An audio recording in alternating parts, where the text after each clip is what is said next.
తాకట్లో ఉన్న మీ బంగారాన్ని విడిపించి ఆ రోజు ఆన్లైన్ రేటుకి కొంటాం. Sharma gold company. నమస్కారం, సుమన్ టీవీకి స్వాగతం. నేను మానస. ఈ రోజు మనతో పాటు ఉన్నారు ప్రముఖ జ్యోతిష్య నిపుణులు, ఎనర్జీ వాస్తు స్పెషలిస్ట్, శ్రీ విద్య ఉపాసకులు శ్రీమతి జయప్రద గారు. వారితో మాట్లాడదాం. ఈ మాసం అంటే ఆగస్టు మాసానికి సంబంధించిన ద్వాదశ రాశుల యొక్క మాస ఫలితాల గురించి మనం తెలుసుకుందాం. అమ్మ నమస్కారం. అమ్మ నమస్తే అమ్మ. శ్రీమాత్రే నమః. అమ్మ, ఈ మాసం ఆగస్టు మాసం, ప్రత్యేకించి శ్రావణ మాసం కూడా అందరూ మహిళలు కూడా చక్కగా పూజలన్నీ చేసుకుంటూ ఉన్నారు. మరి ఈ శ్రావణ మాసం యొక్క విశిష్టత గురించి, అలాగే ఈ మాసంలో ఉన్నటువంటి గ్రహస్థితి గురించి ముందుగా తెలియజేయండి. తప్పకుండా నాన్న. ఈ మాసం ఒక విశిష్టత అండి. శ్రావణ మాసం అనగానే మన అందరికీ, మహిళలందరికీ ఎంతో ఉత్సాహం ఉంటుంది. ఎందుకంటే కొత్త కొత్త చీరలు తీసుకురావడం, అలంకరణలు, ఇల్లంతా శుభ్రంగా చేయడము.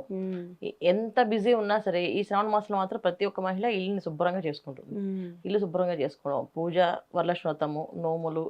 అసలు శ్రావణ మాసము అనే పేరు వినగానే మనసుకు చాలా ప్రశాంతత వస్తుంది. ఎందుకంటే ఈ మాసం శ్రవణ నక్షత్రం మీద వస్తుంది. శ్రవణ నక్షత్రం అంటే చంద్రుడు ఒక అధిదేవత ఆ నక్షత్రానికి. అందువల్ల ఏంటంటే మానసికమైన ఆనందం, ఉల్లాసం, ఉత్సాహం ప్రతి ఒక్క మనిషిలోనే ఉంటుంది. అయితే ఈ శ్రావణ మాసంలో మనం చేసుకునే నోములు, పూజలతో ఒక ఎత్తు అయితే, శ్రావణ మాస విధి విధానం ఏంటంటే శ్రావణ పురాణం అని ఉంటుంది, అది వినడము. రెండోది ఏంటంటే ఈ శ్రావణ మాసంలో ఎక్కువ అన్నదానం చేయడం చాలా మంచి విశిష్ట ఫలితం. ఎంతవరకు ఎవరికి ఎంత తోచితే అంత అన్నదానం చేస్తూ ఉంటే చాలా మంచిది.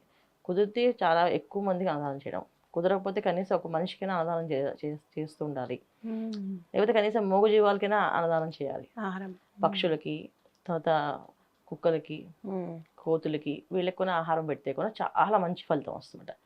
అది ఎంతో గ్రహశాంతి, గ్రహ నివారణ అవుతుంది. ఎందుకంటే మన జాతకంలో ఉండే ఏవైతే గ్రహాలు ఎలా ఉన్నా, ఎలా జరిగినా, ఎలాంటి ఇబ్బందులు ఉన్నా, మనకు కొంతమంది జాతకం తెలుస్తుంది, కొంతమంది జాతకం తెలియదు. కొంతమంది సో నాకు జాతకం ఉందండి, నాకు జాతకం లేదండి అంటారు కొంతమంది. ఎందుకంటే పుట్టిన తేదీ, సమయం కరెక్ట్గా ఉంటేనే జాతకం తెలుస్తుంది. ఇవి లేని వాళ్ళకి ఈ శ్రావణ మాసం అంతా కూడా అన్నదానం చేసిన, ఏదైనా వివాహం అవుతున్న కన్యకి పసుపు కుంకాలతో పాటు మంగళసూత్రాలని, పట్టు వస్త్రాలని దానంగా ఇస్తే కూడా చాలా చాలా మంచి ఫలితాలు, శుభ ఫలితాలు వస్తాయి. సో ఈ మాసంలో ఎక్కువగా మనం ఈ దానం ఎందుకు చేసుకోవాలంటే, గ్రహస్థితి గోచారీత్యా అంత అనుకూలంగా లేవు గ్రహాలు ఇవి. చాలా 9 గ్రహాలు కూడా మనకి కొన్ని రాశులకి ప్రతికూలంగా పనిచేస్తున్నాయి, కొన్ని రాశులకి మిశ్రమ ఫలితాలను ఇస్తున్నాయి. పూర్తి శుభ ఫలితాలు ఏ ఒక్క రాశికి ఇవ్వట్లేదు. అన్నీ ఒక గ్రహం అనుకూలిస్తే మిగతా గ్రహాలన్నీ ప్రతికూలంగా ఉన్నాయి. అప్పుడు ఒక గ్రహం అంటే మనం ఒక పూట భోజనం శుభ్రంగా దొరుకుతుంది, మిగతా 2 పూటల భోజనం దొరకట్లేదు అంటే అది కష్టమే కదా. అలాంటి పరిస్థితి ఈ జాతకంలో ఇప్పుడున్న గ్రహస్థితి అందరికీ అలా నడుస్తుంది. అందుకే ఏంటంటే ఎవరికి ఎలా ఉన్నా ఇది చేస్తూ ఉంటే వాళ్ళకి అంతా అనుకూలంగా ఉంటుంది. అయితే మనం ఈ గోచారీత్యా మన గ్రహాలను అన్ని అనుకూలంగా చూసుకుంటే, రవి, బుధుడు కర్కాటక రాశిలో ఉన్నారు. ఆగస్టు 14 వరకు రవి భగవానుడు కర్కాటక రాశిలో ఉండి తర్వాత సింహరాశిలోకి వెళ్ళిపోతాడు. సో బుధుడు, రవి కలిసి ఉండడం ఒక విధంగా మంచి అయితే, ఒక విధంగా చెడుకున్న ఫలితాలు ఉంటాయి. అలాగే సింహరాశిలో కేతు ఉన్నాడు, అలాగే కన్యా రాశిలో కుజుడు ఉన్నాడు, అలాగే మనకి కుంభరాశిలో చూసుకుంటే రాహు ఉన్నాడు, మీన రాశిలో శనేశ్వరుడు వక్రించి ఉన్నాడు. మిథున రాశిలో గురువు, శుభగ్రహాలు గురువు, శుక్రుడు ఇద్దరు శుభగ్రహాలే. ఈ 2 గ్రహాలు కలయిక ఉంది. ఒక విధంగా గురువు, శుక్రులు కలిసి ఉంటే ఒక మంచి ఫలితం ఉంటుంది, ఒక చెడు ఫలితం కూడా ఉంటుంది. శుభగ్రహాలు అయినప్పటికీ కూడా మనకి మంచి చెడులు అనేది ఖచ్చితంగా రాసి ఉంటాయి. సో మన గ్రహస్థితుల్లో గోచారీత్యా ఏంటంటే అన్ని గ్రహాలు బాగున్నప్పటికీ వాటి స్థానాలు అనుకూలంగా లేవు. వాటి స్థానాలు అనుకూలంగా లేవు కనుక మనకి అటువంటి ఫలితాలు కనుక కనిపిస్తున్నాయి. ఎలాంటి ఫలితాలు వస్తాయి అంటే ఒక్కొక్క రాశికి ఒక్కొక్క ఫలితం ఉంది, అది మీకు వివరిస్తాను ఇప్పుడు. అమ్మ, సింహరాశి వాళ్ళకి ఈ మాసం ఎలా ఉండబోతోంది? సింహరాశి యొక్క మాస ఫలితాల్ని తెలియజేయండి. తప్పకుండా. సింహరాశి వాళ్ళకి ఈ మాసం ఏంటంటే శుక్రుడు అనుకూలంగా ఉన్నారు, మిగతా అన్ని గ్రహాలు ప్రతికూలంగా ఉంది. శుక్రులంగా ఉండడం వల్లది ఒక అదృష్టం. లాభస్థానంలో శుక్రుడు, అలాగే గురువు, శుభగ్రహమైన గురువు ఉన్నాడు, తర్వాత శుభగ్రహమైన శుక్రుడు ఉన్నాడు. ఈ 2 గ్రహాలు పూర్తి శుభగ్రహాలు కనుక వీళ్ళకి అన్ని పనులు చాలా యోగ్యంగా అనుకున్న టైంకి అనుకున్నట్టే అవుతాయి. అయితే వీళ్ళు చేయడం అనేది ప్రయత్న లోపం అనేది ఎక్కువగా ఉంటుంది. సో సింహరాశి వాళ్ళు ఏంటంటే ఏది అడగరు, ఏమి చేయము, మొహమాట పడుతూ వాళ్ళు ఇస్తే తీసుకుందాం అని చెప్పి గంభీరంగా ఉందాం అనుకుంటే పనులు అవ్వవు. కాస్త ఒక అడుగు వేసి మాట్లాడుకుంటే అన్ని పనులు అవుతాయి. అది వివాహ ప్రయత్నమైనా వివాహం అవుతుంది, ఉద్యోగ ప్రయత్నమైనా ఉద్యోగం వస్తుంది, వ్యాపారంలో అభివృద్ధి కావాలనుకుంటే వ్యాపారంలో అభివృద్ధి కొరకు ప్రయత్నాలు చేస్తే ఖచ్చితంగా అభివృద్ధి మార్గం జరుగుతుంది. ఎందుకంటే ఇక్కడ బుధుడు అనుకూలంగా లేడు. సో బుధుడు అనుకూలం లేకపోతే మన బుద్ధి సరిగ్గా పనిచేయదు ఖచ్చితంగా. ప్రతిదీ ఆలోచన విధానంలో అక్కడే మనం అవుతుందో అవదో అనే అనుమానంతో ఉండిపోతాం. సగం జీవితం అక్కడే అయిపోతుంది మనకి. రవి అనుకూలంగా లేకపోతే ఒక ఆటోమేటిక్గా మనం ఏ పని చేయాలన్నా మనకు ఒక ధైర్యం రాదు.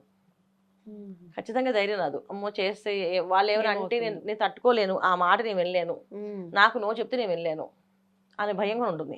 దీనికి కూడా మీరు వెనకబడ్డారనుకోండి కష్టం అవుతుంది. కానీ రవి బుధుడు ఇద్దరు అనుకూలంగా లేనప్పుడు ఖచ్చితంగా మనకు జరిగే సందేహం అలాగే ఉంటుంది. ఎందుకంటే చేస్తామో చేయమో అనే సందేహంతో ఉంటారు వీళ్ళు. దానివల్ల సగం అంతా అయిపోతుంది. కానీ అక్కడ వడ్డించిన విస్తరు లాంటి జీవితం అన్నమాట వీళ్ళది. ఎందుకంటే శుభగ్రహాలు 2 గ్రహాలు ఉన్నాయి కనుక జస్ట్ వెళ్ళి ప్రయత్నం చేస్తే ఆ పని అయిపోతుంది వాళ్ళకి. ప్రయత్నం చేయాలి ఖచ్చితంగా ప్రయత్న లోపం లేకుండా ప్రయత్నం చేస్తే అన్ని పనులు విజయం సాధిస్తారు. విజయం పరంపరలు అవుతాయి వీళ్ళకి. అది విద్యార్థులకి విజయం వరిస్తుంది, అలాగే ఉద్యోగస్తులకి విజయం వరిస్తుంది, వ్యాపారస్తులకి విజయం వరిస్తుంది. వివాహం కోసం ప్రయత్నం చేస్తే వివాహం జరుగుతుంది, గృహం కోసం ప్రయత్నం చేస్తే గృహం వచ్చే అవకాశం ఉంది. అయితే ఇక్కడ ఏంటంటే ప్రయత్న లోపం ఖచ్చితంగా ఉంటుంది. ఎందుకంటే సింహరాశిలో కేతు ఉన్నాడు. కేతు సింహరాశిలో ఉన్నప్పుడు ఏంటంటే ఆలోచన విధానాన్ని మార్చేస్తుంటాడు, కొంచెం వైరాగ్య ధోరణి ఇస్తుంటాడు.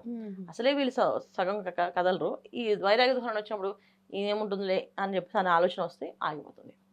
సో వీళ్ళకి కుటుంబ స్థానంలో కుజుడు ఉండడం వల్ల ఏంటంటే కాస్తంత గట్టిగా మాట్లాడితే పరుషంగా మాట్లాడతారు. మాకు తెలీదా, మేము చేయలేమా, మేము అంటాం కదా అని చెప్పేసి. ఇంట్లో వాళ్ళు ఎవరైనా గట్టిగా మాట్లాడితే తట్టుకోలేరు. సో ఇంట్లో వాళ్ళు గట్టిగా మాట్లాడితే తట్టుకోలేరు, బయట వాళ్ళు మాట్లాడతారు ఇంకా మాట్లాడలేరు. సో అందుకని వీళ్ళు కొంచెం ప్రయత్న లోపం అనేది ఎక్కువగా ఉంది ఈ మాసం అంతా. ఆ లోపం లేకుండా ముందుకు వెళ్తే మాత్రం అన్ని విజయ పరంపరలు వచ్చే అవకాశం ఎక్కువగా ఉంది. అన్నిటికంటే మెయిన్ అంటే ద్వితీయ స్థానంలో కూర్చొని ఉండడం ఒక విధంగా ఏంటంటే కంటికి సంబంధించిన వ్యాధి కానీ నరాలకు సంబంధించిన వ్యాధి కానీ వచ్చే అవకాశం ఉంటుంది. సో కొంచెం జాగ్రత్తగా ఉండడము చాలా అవసరం. ఆహార విషయంలో ఆహార నియమాలు కొంచెం పాటిస్తే ఎటువంటి ఇబ్బంది లేకుండా బయటపడతారు వీళ్ళు. సింహరాశి వాళ్ళకి మరి ఈ మాసంలో ఏ దైవాన్ని ఎక్కువగా ఆరాధించాలి, అలాగే ఎక్కువగా ఏ పరిహారాలు పాటిస్తే ఇంకా బాగుంటుందంటారు? వీళ్ళు సింహరాశి వాళ్ళకి ఎక్కువగా సూర్య ఆరాధన చేయడం, ఆదిత్య హృదయం పారాయణ చేయడం, సూర్య నమస్కారం చేయడం, రాగి చెంబుతో నీళ్లు పట్టి సూర్య నమస్కారం, సూర్యుడికి అర్ఘ్యం ఇవ్వడం ప్రతిరోజు. ఇలా చేసుకుంటూ వెళితే ఎటువంటి అనారోగ్య సమస్య రాకుండా బయటపడతారు. ఎందుకంటే అనారోగ్య సమస్య అనేది ఒకటి ఉంది, అది కొంచెం ఇబ్బంది పెట్టే అవకాశం ఉంది కనుక ముందు దాని నుంచి బయటపడాలి. ఎక్కువ ఈ మాసం అంతా చేయడం. ఆదివారం ఖచ్చితంగా శాకాహారాన్ని తీసుకోవడం, అది సాత్వికమైన ఆహారాన్ని తీసుకోవడం చేస్తే చాలా మంచి ఫలితాలు ఉన్నాయి వాళ్ళకి. రైట్ అమ్మా, ధన్యవాదాలు. నమస్తే అమ్మా. శ్రీమాత్రి నమః. చూసారు కదండి, ఇది సింహరాశికి సంబంధించిన ఆగస్టు మాస ఫలితాలు. అలాగే ఈ మాసంలో ఎలాంటి పరిహారాలు పాటించాలి అనే విషయాలు కూడా గురుగారు తెలియజేశారు. కాబట్టి తప్పకుండా సింహరాశి వాళ్ళు ఈ పరిహారాలు పాటించండి. చూస్తూనే ఉండండి సుమన్ టీవీ. నమస్కారం.